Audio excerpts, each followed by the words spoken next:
দর্শক, কৃষি হসপিটালের পক্ষ থেকে আপনাদেরকে স্বাগতম। লিচু বাগানগুলোতে অ্যানথ্রাকনোসের আক্রমণ বেশি দেখা যাচ্ছে। অ্যানথ্রাকনোস মূলত এক ধরনের ছত্রাকজনিত রোগ।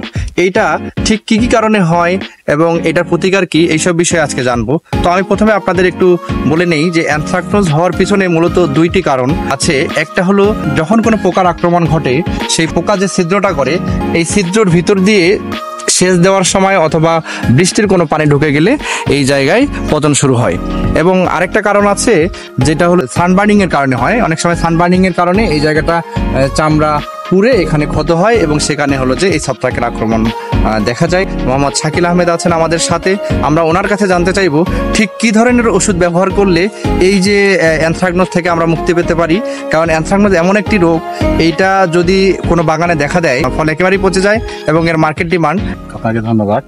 তো এই অ্যানথ্রাকনোস আসলে লিচুর একটা মারাত্মক সমস্যা বা রোগ। এইটা আমরা দমন করার জন্য স্ট্রোমিন, স্কয়ার কোম্পানির স্ট্রোমিন, এবং প্রতি লিটার পানিতে আমরা 1/2 গ্রাম হারে এই স্ট্রোমিন স্প্রে করবো। ইনশাল্লাহ এই সমস্যা থাকবে না। স্ট্রোমিনে কি কি অ্যাক্টিভ উপাদান আছে? এটা টেবুকোনাজল এবং টেবুকোনাজল এবং ট্রাইফ্লুক্সিস্ট্রোবিন আপনারা ব্যবহার করলে এই অ্যানথ্রাকনোস থেকে মুক্তি পেতে পারেন। প্রতিবার বৃষ্টির পরে সাধারণত এই ছত্রাকনাশকটি ব্যবহার করবেন। 2 থেকে 3 বার পর পর ব্যবহার করলে এই ধরনের অ্যানথ্রাকনোসের আক্রমণ লিচু বাগানগুলোতে সাধারণত আর আসে না।